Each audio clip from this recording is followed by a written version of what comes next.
Hello everyone, welcome back to my channel Rinku tailoring ক্লাসে সকলকে স্বাগত জানাই। ফিরে এলাম পরবর্তী একটি ভিডিওতে। দেখো, আমি কিন্তু তোমাদের অনেক দিনই পরে ভিডিও দেব। তো আমি মোটামুটি 3-4 দিন পরে কেন ভিডিওটা দিচ্ছি, আমার শরীরটা একটু খারাপ ছিল, ভালো লাগছিল না ভিডিও করতে, সেই কারণে আমার একটু ভিডিও দিতে লেট হয়েছে। তো তোমরা কিছু মনে করো না। আমি যে এই যে ভিডিও করছি, অনেকেই দেখছে কিন্তু কমেন্ট করছে না। সত্যি কমেন্ট না করলে একদমই ভালো লাগে না।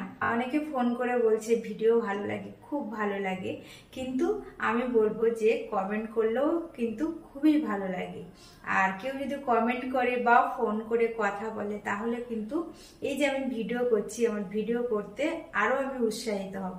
কেউ যদি কমেন্ট করে বা ফোন করে কথা বলে, তখন মনে হয় কি, যতই শরীর খারাপ থাকুক না কেন, আগে ভিডিও করি। তো যাই হোক, ভিডিও ভালো লাগলে বা যদি আমার এই যে আমি ড্রয়িং এখানে বুঝিয়ে দিই, যদি বুঝতে পারো, তাহলে অবশ্যই প্লিজ তোমরা কমেন্ট করো, সত্যি ভালো লাগে। আর একটা কথা বলবো, তোমরা জানোই যে আমি 10 দিনের একটা টেলারিং কোর্স করিয়ে থাকি। 10 দিন অর্থাৎ প্রায় 1.5 মাস। তো তোমরা যদি এই কোর্সটা করতে চাও, এই কোর্সের মধ্যে কিন্তু আমি Bombay cut blouse, churidar, Patiala pant এইগুলো শেখাই। তো যদি কেউ শিখতে চাও, অবশ্যই আমাকে কমেন্টে জানাবে বা আমাকে ফোন করবে। চলো দেখে নেই যে কাপ্তান কুর্তি আমরা কিভাবে কাটিং করব। দেখো, তোমরা এখানে দেখেই বুঝতে পারছো যে কাপ্তান কুর্তি। কাপ্তান কুর্তি মানে কি, এখানে আমাদের এই কুর্তিটা কোনো কাটিং করতে হবে না, কোনোটাই কাটিং করতে হবে না, কোনো সাইডে কাটিং করতে হবে না, জাস্ট এই গলাটা আমাদের কাটিং করতে হবে। তো চলো একদম প্রথম থেকে দেখে নেবে তোমরা। আমি এই যে বুঝিয়ে দিচ্ছি, যেখানেই না বুঝতে পারবে আমাকে কমেন্ট করে জানাবে যে আমি এখানে বুঝতে পারছি না। তো চলো, একটা কাপ্তান কুর্তি বানাতে আমাদের কি কি মেজারমেন্ট লাগে আমি সেগুলো বুঝিয়ে দেবো। দেখো, মেজারমেন্ট যেগুলো লাগে সেগুলো হলো লেন্থ অর্থাৎ কি ঝুল, কুর্তিটা আমরা কতটা ঝুল নেব অর্থাৎ কতটা লম্বা নেব। দেখো, এখানে আছে 38 আর তার সাথে আমরা 2 ইঞ্চি নিয়েছি, মানে টোটাল আমরা লেন্থ নেব 40 ইঞ্চি। তারপরে কি আছে, দেখো শোল্ডার অর্থাৎ কি পুট। পুট মানে কি, পুট মানে কাঁধের মাপ। তো এখানে পুট যা আছে তাকে আমরা হাফ করে নিয়েছি। হাফ মানে কি 2 দিয়ে ভাগ করে নিয়েছি, তাহলে পুট এখানে আমাদের 7 ইঞ্চি। তারপরে আছে আর্মহোল। আর্মহোল মানে কি মোহরা। মোহরা মানে কি আমাদের যে বগলের যে রাউন্ডের মাপটা, সেটা হলো মোহরা। মোহরা কত, দেখো এখানে কত নিয়েছি। মোহরা আমরা কিন্তু এখানে কোনো কিছুই মেজারমেন্ট ক্যালকুলেশন করিনি, এখানে আমাদের পুট যা হয়েছে সেটাই আমি বসিয়ে দিয়েছি, সেই মাপটাই আমরা নিয়ে নেব। তারপরে কি আছে চেস্ট। চেস্ট মানে কি ছাতি। ছাতির মাপ যা হবে তাকে আমরা 4 দিয়ে ভাগ করে নিয়েছি। দেখো, আমরা অন্যান্য ক্ষেত্রে আমি তোমাদেরকে কি করিয়েছি, ছাতির মাপ, কোমরের মাপ, হিপের মাপ আমি কি করিয়েছি, আগে যেটা ফিটিংস মাপ তার সাথে কি করেছি, তার সাথে কিন্তু আমি সব সময়ের জন্য আগে 2 যোগ করিয়েছি, তারপরে 4 দিয়ে ভাগ করিয়েছি। কেন করিয়েছি, ওখানে আমাদের একটা কাটিং এর ব্যাপার ছিল, তারপর একটা সেলাইয়ের ব্যাপার ছিল, সেই জন্য আমরা 2 যোগ করে 4 দিয়ে ভাগ করেছি। কিন্তু এইখানে দেখো আমাদের কিন্তু কোনো কাটিং নেই, যার জন্য আমরা ডাইরেক্ট আমরা ফিটিংস মাপকে আমরা 4 দিয়ে ভাগ করেছি। তারপর এই যে 4 দিয়ে ভাগ করে নিয়েছি, নিয়ে যেটা হয়েছে সেখান থেকে সেটাই আমাদের সেলাই হবে, আমাদের এখানে কোনো কাটিং হবে। তারপরে আছে দেখো ওয়েস্ট। ওয়েস্ট অর্থাৎ কি কোমর। কোমরের মাপ যা আছে তাকে আমরা 4 দিয়ে ভাগ করেছি, করে যেটা হয়েছে এটা হলো আমাদের ফিটিংস মাপ, এখান থেকেই আমাদের সেলাইটা হবে। তারপরে দেখো আছে পিছনের গলা অর্থাৎ ব্যাক নেক, সামনের গলা অর্থাৎ কি ফ্রন্ট নেক। আর দেখো এখানে আমি একটা জিনিস লিখে দিয়েছি, সোজা সাইড থেকে সেলাই করতে হবে। কাপ্তান কুর্তি বলো, নাইটি বলো, আমরা সব সময় কিন্তু এই যে সোজা সাইড থেকে অর্থাৎ কি উপরের থেকে আমরা সেলাই করব, কখনোই কিন্তু আমরা ভিতর থেকে সেলাই করব না। যাই হোক, চলো আমরা এখানে মেজারমেন্ট দেখে নিয়েছি, এবার আমরা ড্রয়িংটা দেখে নেব। আর একটাই কথা বলবো, দেখো তোমরা কিন্তু যেখানেই না বুঝতে পারবে আমাকে অবশ্যই কমেন্ট করবে, আমি কিন্তু সেই ভিডিও নিয়ে আবার ফিরে আসবো তোমাদের কাছে। তো দেখো, এখানে এই যে মেজারমেন্টটা দিয়েছি সেটা আমি এখানে কি করেছি, দেখো এখানে প্রথমত আছে, দেখো এইটা কিন্তু আমাদের 2 ভাঁজ আর 4টে পার্ট, তাহলে এখানে কি আমি লিখলাম 2 ভাঁজ আর 4 পার্ট। এই কাপ্তান কুর্তিটা আমরা 2 ভাঁজ করব এবং 4টে পার্ট করব। এবার দেখো এটা তো আমাদের ধরো ভাঁজ লাইন, এই যে ভাঁজ লাইনের থেকে আমাদের ঝুলের মাপ নিতে হয়। ঝুলের মাপ আমাদের 38 ইঞ্চি, তার সাথে 2 যোগ করেছি 40 ইঞ্চি। তাহলে এই ঝুলের মাপ দেখো এখান থেকে এই পর্যন্ত হলো আমাদের ঝুলের মাপ। ঝুলের মাপ 38 আর তার সাথে 2 যোগ করেছি করে 40। তাহলে ঝুলের মাপ হয়ে গেল। এবার হলো পুটের মাপ। পুটের মাপ কি আছে দেখো, পুটের মাপ পুট যা ছিল তাকে আমরা 2 দিয়ে ভাগ করেছি, তাহলে 7। পুটের মাপ আমরা কোথা থেকে নেব, এই যে এই কর্নার থেকে এই যে দাগটা দেখতে পাচ্ছ এখানে ফিতেটাকে ধরে আমরা পুটের মাপ নেব কত, 7। দেখো এখানে আমি লিখেই দিয়েছি যে পুটের মাপ 7। তাহলে এই পর্যন্ত আমার পুটের মাপ হয়েছে 7 ইঞ্চি। তারপরে এখানে লেখা আছে দেখো আরহোল বা মোহরা। আরহোল বা মোহরা কোনটা, এখান থেকে দেখো এই যে এই পর্যন্ত যে 7 নিয়েছি আবার সেখান থেকে ডট ডট করে যেটা নামিয়েছি এইটা হলো মোহরার লাইন। এই লাইনটা কিন্তু অবশ্যই আমাদের 7 নামাতে হবে। কেন 7 অবশ্যই বললাম, যেহেতু এইখান থেকে এই পর্যন্ত আমাদের 7 ইঞ্চি নিয়েছি সেই জন্য এখান থেকে এটাও আমরা 7 ইঞ্চি নেব। বোঝা গেল? নয়। তাহলে আমাদের এখানে আরহোল হয়ে গেল। এবার চেস্ট। চেস্ট কত আছে, চেস্ট আছে 36 ইঞ্চি আর তার সাথে আমরা 4 দিয়ে ভাগ করব 9 ইঞ্চি। তাহলে 9 ইঞ্চির মাপ আমরা কিভাবে নেব, দেখো একদম এই যে ভাঁজ লাইন আছে এই ভাঁজ লাইনে ফিতেটাকে ধরবো, এই যে ডট ডট নামিয়েছি নিচে এখানে টাচ করে ফিতেটাকে কোন পর্যন্ত নেব, 9 ইঞ্চি পর্যন্ত। দেখো ছাতি কিন্তু আমাদের বলেছে 9 ইঞ্চি। তাহলে এইখানে ফিতে ধরে এই দাগের গায়ে টাচ করে এইদিকে এই পর্যন্ত হলো 9 ইঞ্চি। বোঝা গেল? আর এইটা কিন্তু আমাদের এক্সট্রা। এক্সট্রা মানে কি, যে আমি যতটা পরিমাণে সাইডের কাপড় রাখবো ততটা পরিমাণে কাপড় নিয়ে আমি ভাঁজ করে নেব, নিয়ে তারপরে আমি কিন্তু এই ড্রয়িংটা করব। বোঝা গেল? আচ্ছা, তারপরে আমার এখানে কি হলো, চেস্ট হয়ে গেল। এবার আছে কি ওয়েস্ট, অর্থাৎ কি কোমর। কোমরের মাপ কত, 36 ইঞ্চি। 36 কে আমরা 4 দিয়ে ভাগ করেছি, এখানে আছে 8 ইঞ্চি। তাহলে কোমরের মাপটা আমরা এখানে কিভাবে নেব, দেখো এখানে বলেছে 15 ইঞ্চি নিচে। মানে কি, এইখানে ফিতেটাকে ধরবে, ধরে এইভাবে ফিতেটাকে এরকম ভাবে ধরে দেখো 15 ইঞ্চিতে এরকম ভাবে একটা মার্ক করবে।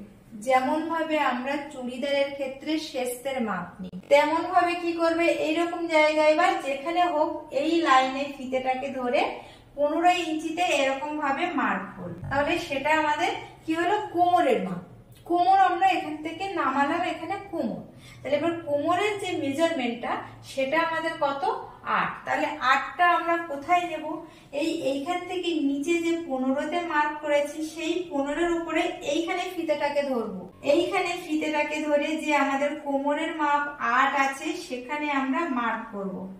দেখো আমি মার্ক করেছি। দেখো উপরের থেকে 15 ইঞ্চি নিচে আর এই সাইড থেকে 8 ইঞ্চি। বোঝা গেল? এবার দেখো তাহলে এখানে আমি মার্ক করে দিয়েছি, তাহলে হয়ে গেছে আমার এখানে। এইবার তারপরে দেখো তারপরে আছে কি, তারপরে এই যে 15 ইঞ্চি নিচে নিয়েছি, এবার এই 15 ইঞ্চি নিচের থেকে আমাদের অর্থাৎ কি যেই পর্যন্ত আমরা সেলাইটা রেখে দেব সেখানটা আমাদের মার্ক করতে হবে। তাহলে কিভাবে করব, দেখো এই যে কোমর পর্যন্ত যে আমি মার্ক করেছিলাম সেই কোমরের থেকে 10 ইঞ্চি নিচে নামাবে। বোঝা গেল? 10 ইঞ্চি নিচে নামিয়ে এরকম ভাবে ডট ডট করে আগে একটা মার্ক করে নেবে। দেখো আমি কিন্তু এই যে কোমর যে লাইন সেই লাইনের থেকে আমি 10 ইঞ্চি নিচে নামিয়েছি, নামিয়ে দেখো ডট ডট করে একটা লাইন এদিকে টেনে দিয়েছি। সেই লাইনটা আমি কতটা টেনেছি, দেখো এই দিক থেকে এইটা এখানে 12 ইঞ্চিতে লাইনটা রেখে দিয়েছি। বোঝা গেল? এখান থেকে ছাতি যেমন 9 ইঞ্চি, আবার এখান থেকে কোমর 8 ইঞ্চি, আবার এখান থেকে এই যে হাঁটু পর্যন্ত সেটা হলো 12 ইঞ্চি। বোঝা গেল? এবার দেখো এই উপরের দিক থেকে কি করেছি, এইখান থেকে এই কোমর নামিয়েছি 15 ইঞ্চি নিচে, আবার কোমরের থেকে এই যে হাঁটু পর্যন্ত যেটা দেখো লেখা আছে সেটা নামিয়েছি 10 ইঞ্চি নিচে। এবার দেখো এই যে নামানোর পরে আমাদের মেনলি কি করতে হবে, দেখো এই হাতির ফিটিংস লাইন থেকে লাইন এখানে কোমরের ফিটিংস লাইনে মিলিয়ে দিয়েছি, আবার কোমরের ফিটিংস লাইন থেকে এই যে হাঁটু পর্যন্ত যে সেলাইটা হবে সেখান পর্যন্ত আমি মিলিয়ে দিয়েছি। এই যে আমরা মিলিয়ে দিয়েছি, এই দাগটার উপর দিয়ে আমরা কি করব, এই দাগটার উপর দিয়ে আমরা সেলাই করব। এই সেলাই করলেই কিন্তু আমাদের কাপ্তান কুর্তি হয়ে যাবে। এইবার তোমরা একটু দেখো, এখানে আমি বলেছি হাঁটু পর্যন্ত সেলাই করতে হবে, অর্থাৎ কি তুমি হাঁটু পর্যন্ত সেলাই করতে পারো বা যে যার পছন্দ মতো হাঁটুর নিচে পর্যন্তও তোমরা সেলাইটা করে দিতে পারো। অর্থাৎ এই যে এই দাগটা আমি যে 10 ইঞ্চি নিচে নামিয়ে এই পর্যন্ত দিয়েছি, তোমরা আরো নিচে পর্যন্ত এটা এরকম ভাবে নামাতে পারো। বোঝা গেল? তাহলে এইটা আমাদের টোটাল কাপ্তান কুর্তির, এটা হলো ড্রয়িং, আর এইখান দিয়ে আমাদের সেলাই করতে হবে। আর মেনলি আমাদের যেটা কাটিং করতে হবে, দেখো এখান থেকে এই যে পুটের আমরা মোহরার মাপ নিয়েছিলাম, পুটের মাপ নিয়েছিলাম, এইটা কিন্তু আমাদের কিছুই কাটিং করতে হবে না, আমাদের শুধুমাত্র কাটিং করতে হবে। দেখো এই গলাটা আমাদের এখানে কাটিং করে বের করতে হবে। দেখো এই যে টোটাল আমি 7 ইঞ্চি নিয়েছিলাম, সেই তার মধ্যে থেকে এইখান থেকে এই পর্যন্ত 2.5 ইঞ্চিতে আগে প্রথমে তোমরা মার্ক করবে, 2.5 ইঞ্চি মার্ক করে সেখান থেকে সোজা দাগ নিচের দিকে নামাবে। কত? সামনের গলা যেহেতু 5.5 ইঞ্চি আছে, তাহলে এইখান থেকে সোজা 5.5 ইঞ্চিতে আগে নিচে নামাবে, নামিয়ে একটা বক্স করে দেবে। তারপর আছে কি পেছনের গলা, পেছনের গলা আছে 3 ইঞ্চিতে, তাহলে 3 ইঞ্চিতে একটা মার্ক করবে, করে এরকম ভাবে বক্স করে দেবে, দিয়ে দেখো রাউন্ড শেপটা করে দেবে। এখানে আমি যে রাউন্ড শেপ করে দিয়েছি, এখানে কিন্তু গোল গলা হবে। তোমরা ইচ্ছা করলে যে যেমন খুশি চৌকো গলা, পান গলা, যে যার মতো যার পছন্দ মতো গলা এখান থেকে তোমরা বের করে নিতে পারো। তাহলে নেওয়ার পরে কি করতে হবে, এই শুধুমাত্র এইটা আমাদেরকে কাটিং করতে হবে। আর এইখান থেকে দেখছো যে কাপড়টা থাকবে সেটা আমাদের এইভাবেই থাকবে, এখান থেকে কোনো কাটিং হবে না, এইখান থেকেও কোনো জায়গায় কোনো কাটিং হবে না, জাস্ট এইরকম ভাবে তোমরা এরকম মেজারমেন্টটা বের করে নেবে। নেওয়ার পরে কি করবে, এটা এরকম ভাবে কাপড়টাকে আবার সাইডে পাতিয়ে নেবে। আর বিশেষ করে আর একটা জিনিস মনে রাখবে, যখন কাপ্তান কুর্তি কিংবা নাইটি তোমরা ড্রয়িং করবে তখন কিন্তু উল্টো সাইডে করবে না, সোজা সাইডেই ড্রয়িং করবে। সেই ড্রয়িংটাকে আবার কি করবে, মেলে দেবে। মানে এই যে আমি ড্রয়িং করেছি এটাকে এরকম ভাবে মেলে দেবে, দিয়ে এই যে মাপটা তোমরা বের করেছো, এই যে মাপটা, জাস্ট এই মাপটা কি করবে, অপর সাইডে আবার মার্ক করে নেবে, নিয়ে এরকম ভাবে দাগ টেনে দেবে। দিয়ে কি করবে, জাস্ট এই দাগের উপর থেকে 2 সাইডে সেলাই করে দেবে। এই দাগ মানে কি, এই দাগটা কি আমাদের কোথায় সেলাই হবে, এই বগলের থেকে কোমর, কোমরের থেকে হাঁটু পর্যন্ত, অর্থাৎ হাঁটু তুমি হাঁটু অব্দি নিতে পারো বা তার থেকেও নিচে। 2 সাইডে এই দুটো সেলাই দিলেই কিন্তু আমাদের কাপ্তান কুর্তি রেডি। এবার তারপরে কি করতে হবে, এবার গলাটায় তুমি পট্টি বসাতে হবে। পট্টিটা তুমি সামনে ভাবেও দিতে পারো বা পিছনের দিকেও ঘুরিয়ে দিতে পারো। যদি তুমি সামনের দিকে ঘুরিয়ে দাও তাহলে কি করবে, এই যে তোমার কুর্তির যে কালার থাকবে সেই কালার দেবে না, অন্য কালার দেবে, দিয়ে উপরের সাইডে তুলে দেবে। আর কি করবে, ওই পট্টিটা তুমি যে কালার দেবে সেই কালার দিয়ে, দেখো আমি ছোট্ট ছোট্ট এখানে বোতাম বানিয়ে দিয়েছি, তো তোমরা সেই পট্টির যে অন্য কালার দেবে সেই কালার থেকে তোমরা কাপড়ের কিন্তু ছোট্ট ছোট বোতাম করে এই জায়গায় বসিয়ে দিতে পারো। বোতামগুলো কি করবে, যে কোনো পুরাতন বোতাম নেবে, নিয়ে যে গলার যে পট্টি তোমরা যে কালার দিয়ে দেবে সেই কালারের কাপড়ের মধ্যে দিয়ে তোমরা বোতাম বানিয়ে নেবে, নিয়ে সেগুলো এরকম জায়গায় বসিয়ে দেবে, খুব সুন্দর লাগবে। আর কি করবে, আর দেখো এই যে সাইড থেকে এখান থেকে, এটা তো আমাদের কাটিং করতে হবে না, এটা সেলাই করে দিতে হবে। আর এইখান থেকে এই পর্যন্ত আর এই জায়গা থেকে এই পর্যন্ত টোটালটা তোমরা একই কালারের লেস বসিয়ে দেবে। অর্থাৎ কি, যে কালারের পট্টি বসিয়েছো উপরে গলায় আর বোতাম বসিয়েছো সেই কালারের লেস দিয়ে এইরকম একটা কুর্তি তোমরা বানিয়ে পরবে, দেখবে যে কত সুন্দর সেটা তুমি তৈরি করতে পেরেছো, বা সেটা তৈরি করে তোমার পরে নিজের কত সুন্দর লাগছে বা ভালো লাগছে। তো দেখো এখানে আমি সম্পূর্ণ তোমাদের বুঝিয়ে দিয়েছি। আর এইখানে যে লেখাটা ছিল, সোজা সাইড থেকে সেলাই করতে হবে। সবসময় কিন্তু কাপ্তান কুর্তি বলো নাইটি বলো সোজা সাইড থেকেই সেলাই করতে হবে। দেখো আমি কিন্তু সম্পূর্ণ ভিডিওটা আমি তোমাদেরকে দেখিয়ে দিয়েছি। এই যে মেজারমেন্ট গুলো দিয়েছি একটু তোমরা ভালো করে দেখে নেবে। আর এই মেজারমেন্টের সাথে এইখানে কিন্তু একটু সুন্দর করে তোমরা বুঝে নেবে। না বুঝতে পারলে 2 বার দেখবে, 3 বার দেখবে, 2-3 বার করে দেখে তোমরা সুন্দর করে এটা বুঝে নেবে। আর যেখানেই না বুঝতে পারছো আমাকে কিন্তু প্লিজ তোমরা কমেন্ট করবে। কমেন্ট করলে সত্যি খুবই ভালো লাগে, খুব ভালো লাগে। আর কমেন্ট করবে, আমি তোমাদের কমেন্টের উত্তর দেব। তো আজ এই পর্যন্ত, দেখা হবে পরবর্তী একটা ভিডিওতে। সবাই ভালো থেকো আর সুস্থ।